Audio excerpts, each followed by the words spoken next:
Bonjour à tous et à toutes. Alors aujourd'hui, on va entamer la solution de la série concernant la limite et continuité. Et on va commencer par un exercice basique pour appliquer le principe de la continuité en un point. D'abord, tout simplement, c'est quoi une fonction continue en un point A? Si on a une fonction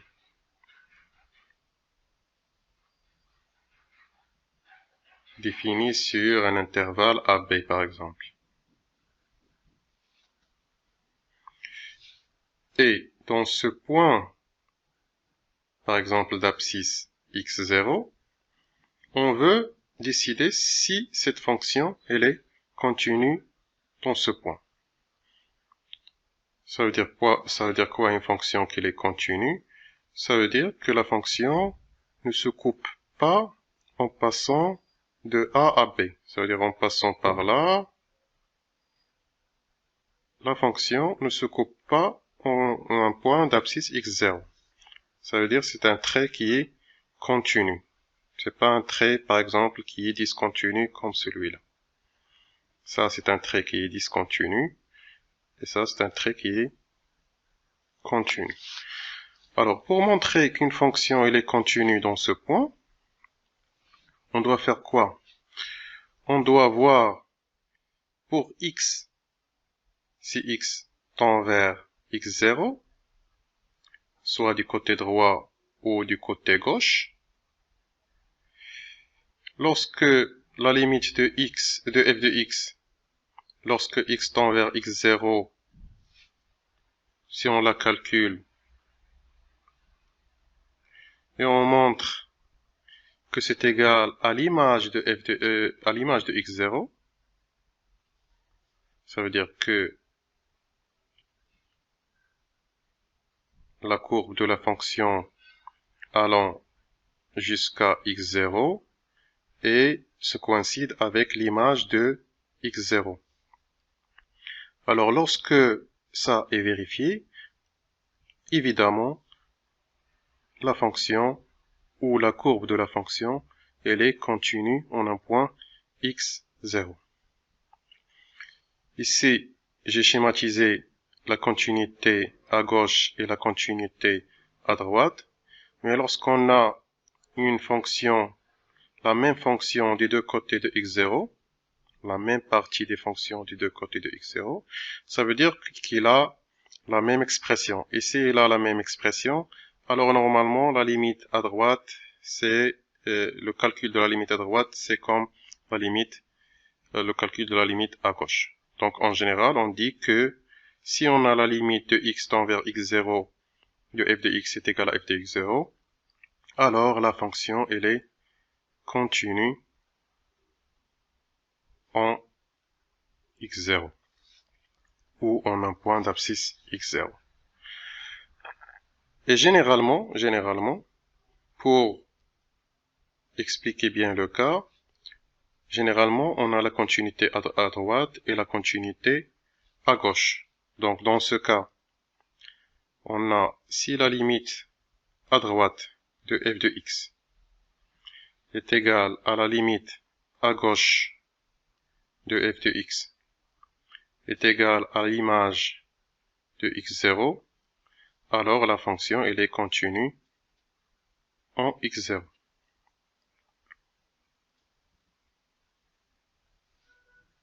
C'est comme on a dans ce cas. Lorsque x tend vers x0 à gauche, et lorsque x tend vers x0 à droite, et si ça est égal à l'image de x0, alors ça veut dire que la fonction, c'est un trait qui est continu. La courbe de la fonction, un trait qui est continu et coïncide avec l'image de x0. Alors ça, c'est la propriété des fonctions continues. Alors on va voir des exemples qui sont plutôt simples. On a une fonction qui est définie par partie. C'est une seule fonction, mais lorsque x est supérieur à 2, il a l'expression où il a la courbe qui marche avec l'expression moins 4 plus x carré sur x moins 2.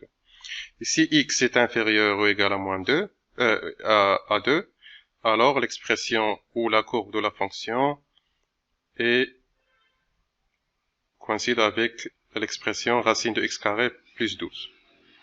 Ça veut dire si on a la courbe, il y a le 2 ici. Si x est supérieur à 2, il y a une courbe. Et si x est inférieur à 2, il y a un autre courbe.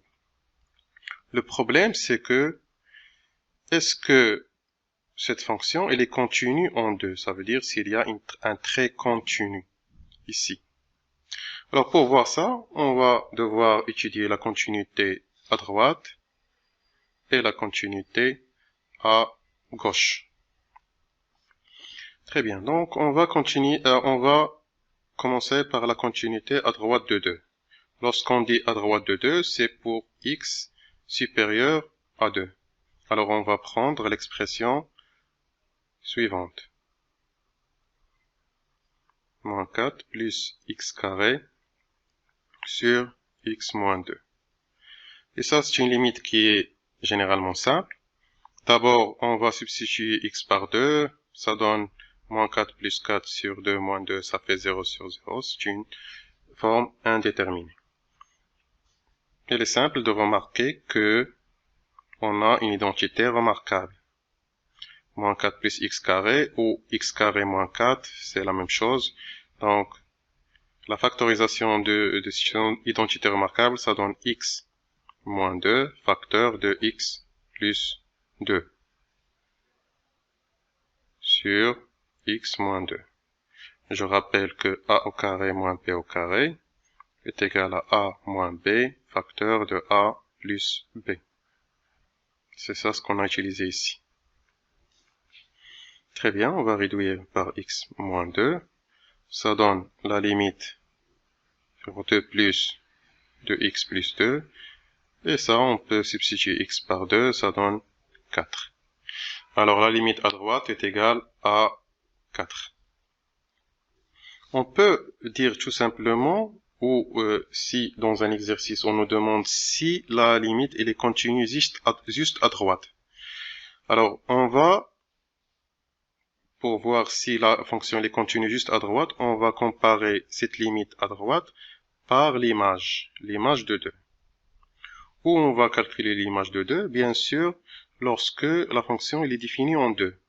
La partie de la fonction qui est définie en 2, c'est cette fonction-là, puisque x est inférieur ou égal à 2. Donc, elle est définie en 2. Donc, on peut calculer l'image ici. Donc, c'est égal à racine de 2 au carré plus 12. Ça fait racine de 4 plus 12.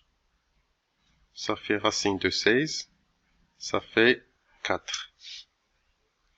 Alors, puisque la limite à droite est égale à l'image en 2, alors on peut dire que la fonction elle est continue à droite. Elle est continue à droite.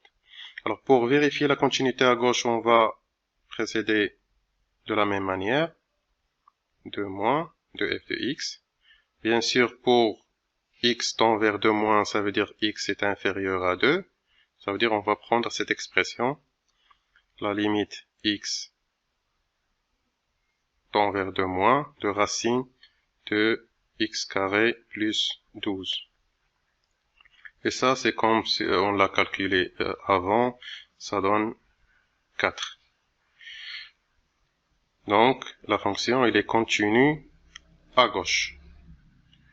La fonction, elle est continue à droite et elle est continue à gauche. On peut dire que la fonction, elle est continue en 2. Donc, on va écrire d'abord, alors, la limite à droite de 2 est égale à la limite à gauche de 2 est égale à l'image de 2. Donc, f est continue en 2. Voilà pour cette question. Alors, un autre exemple. On a une fonction qui a l'expression x-1 au carré sur x-1. Bien sûr, x est différent de 1, mais on nous a donné l'image de 1 est égale à 2. On dit que cette fonction admet un prolongement par continuité. Ça veut dire qu'il n'est pas défini en 1, mais on a ajouté une image de 1 est égale à 2. Ça veut dire que la fonction elle est définie en 1, d'où toute la fonction elle est définie sur R généralement. Nous, on veut voir si la fonction elle est continue en 1. On a l'expression de cette fonction, on va dire la limite x en 1 de f de x, et on va calculer. De premier vue, on voit que la fonction n'est pas définie par partie. C'est juste une fonction, mais vous devez remarquer une chose. Lorsqu'on a une valeur absolue dans une limite, pour calculer cette limite, c'est que on doit vérifier si x-1 il est positif ou négatif. Parce que s'il est positif, c'est égal à x-1. S'il est négatif, on va multiplier x-1 par moins. Dans ce cas, et si on dresse le tableau de x-1, vous allez remarquer que x-1 s'annule en 1, il est positif à droite de 1, et il est négatif à gauche de 1. Donc, la valeur absolue de x-1 donc, va se diviser en deux. On va voir si on parle de à droite de 1, dans ce cas, ça c'est positif, et si on parle à gauche de 1, alors ça c'est négatif. Alors, ça revient à une fonction qui est définie par partie.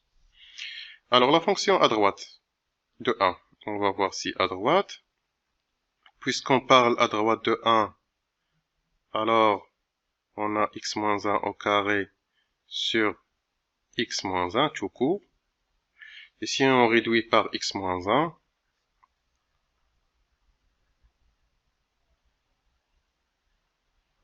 ça donne x-1. Et ça donne 1 moins 1, ça donne 0. Donc ça donne 0, et on sait que l'image de 1, c'est égal à 2. Ça, c'est différent de la limite à droite de 1. Donc la fonction n'est pas continue à droite. Et s'il n'est pas continu à droite, c'est qu'il n'est pas continu en 1, tout simplement. On peut s'arrêter ici. Mais si vous voulez calculer aussi la limite à gauche, vous pouvez le faire, même si ce n'est pas nécessaire.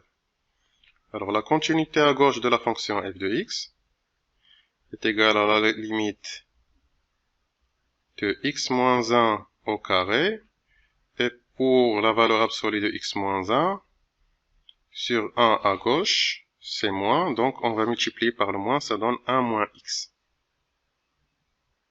Ou si on veut dire, sur moins x moins 1. Alors cette limite est égale à 1 moins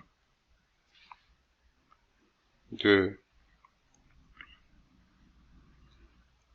on va moins x moins 1, et ça donne 0. Bien sûr, ça c'est différent de 2, alors la fonction n'est pas continue en 1.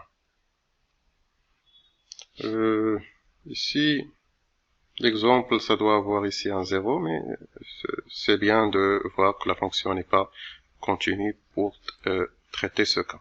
Alors f n'est pas continue en 1. Alors, troisième exemple, c'est une fonction qui est définie par partie, des deux parties de 0, donc x est inférieur à 0, c'est une expression, si x est supérieur à 0, c'est une expression, et on a l'image de 0, donc elle est prolongée par continuité, est égale à 1 demi. On va faire de même, on va voir si la limite de 0 à gauche de f de x. On va calculer la limite à gauche de 0. Donc la limite à gauche de 0, ça donne racine de 1 plus sinus de x moins 1 sur x. Si on remplace x par 0, sinus de 0 c'est 0.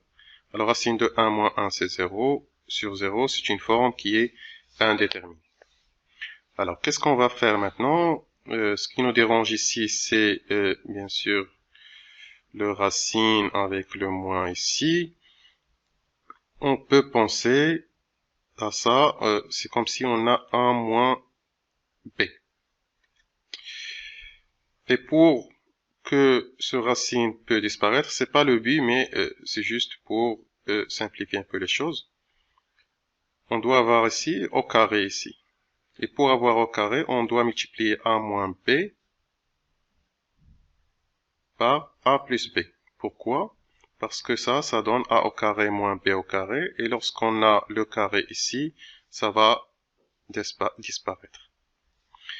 Alors c'est ce qu'on va faire ici.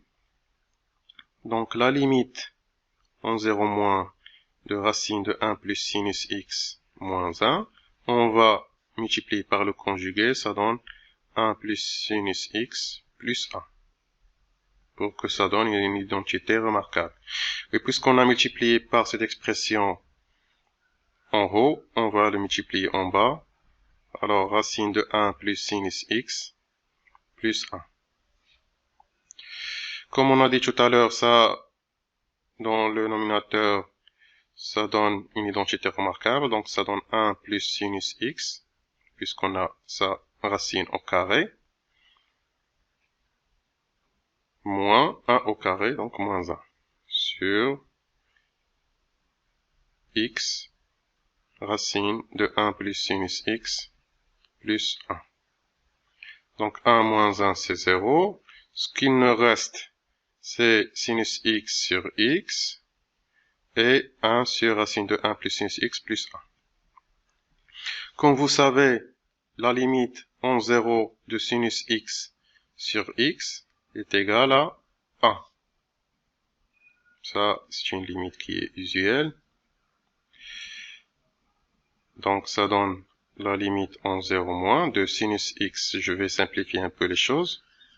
Multiplié par 1 sur racine de 1 plus sinus x plus 1. Donc ça donne 1. Et ça, si on remplace x par 0, ça donne 1 sur 1 plus 1, ça donne 1 demi. Donc ça, c'est égal à 1 demi. Donc on a calculé la limite de 0 moins de f de x et on a dit que c'est égal à 1 demi. Et ça, c'est égal à l'image de 0. Donc on peut dire que la fonction elle est continue à gauche. Pour voir si la fonction elle est continue à 0 carrément, on va calculer la limite à droite de 0. Pour la limite à droite, ça veut dire que x est supérieur à 0, à droite de 0. On a l'expression de la limite à droite de 0 de racine de 1 plus x moins 1 demi. Et ça, si on remplace par 0, ça donne 1 moins 1 demi. C'est égal à 1 demi. Et ça, c'est égal à l'image de 0. Donc la fonction, elle est continue à droite. On a la fonction, la limite à gauche est égale à la limite à droite est égale à l'image de 0. Alors, f est continue en 0. Voilà, c'est tout pour cet exercice. J'espère que vous avez compris le principe. C'est juste un exercice applicatif. À très bientôt.